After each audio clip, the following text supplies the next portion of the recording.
it! Come on! Hey! Hey parents, Carmine here with your video review of Uncharted 4: A Thief's End. Waterfall!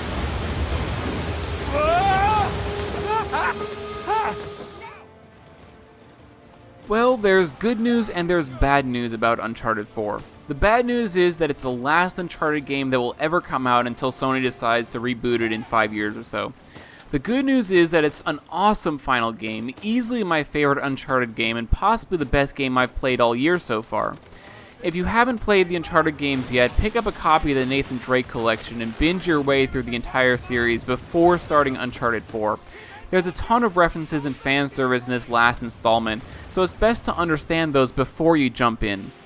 There are written reviews for the first 2 Uncharted games, but if you don't feel like reading or clicking on a link, just watch this video because the content in Uncharted 4 is very similar to those in the other 3 games. So here's the thing about Uncharted's mature content. I completed Uncharted 4 in around 14 hours, and I would say that well over half of that lacked any mature content. Ultimately, this is a game where the platforming, exploration, story, and puzzle solving are the prime focus of the campaign. Violence is present in the single player and the multiplayer, unsurprisingly, but it's overall extremely mild. The blood was so minimal in this game that I had to go through my video frame by frame to find it, and that goes for both the single player and the multiplayer. The player can use explosives, but there is never any gore, and the player can also use melee attacks to take down enemies, but these don't include any sort of blood or gratuitous animations.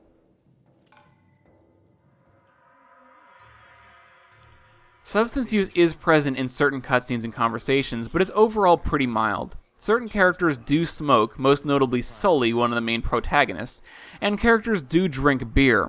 The player can even grab a beer from the fridge in one of the early cutscenes, but this is presented as a man coming home after a long day at work and relaxing, not as someone getting completely plastered. We just need a diversion. Like me.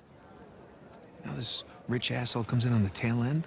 How long have we been trying to get Language is a factor throughout much of the game. The scriptwriters seem to do their best to make the conversations seem natural, and for these characters in these situations, a certain amount of swearing fits in. The game never got over the top with its language, but I might warn my grandmother before letting her sit next to me while I played.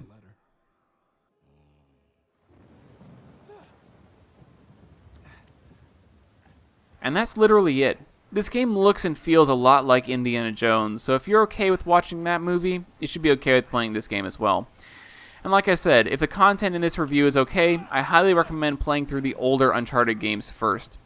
As a result of the mild violence and minor mature language, we gave this game a recommended age of 10 years old. I'm simultaneously working on Mirror's Edge, Doom, and Witcher 3, so expect to see those coming out soon.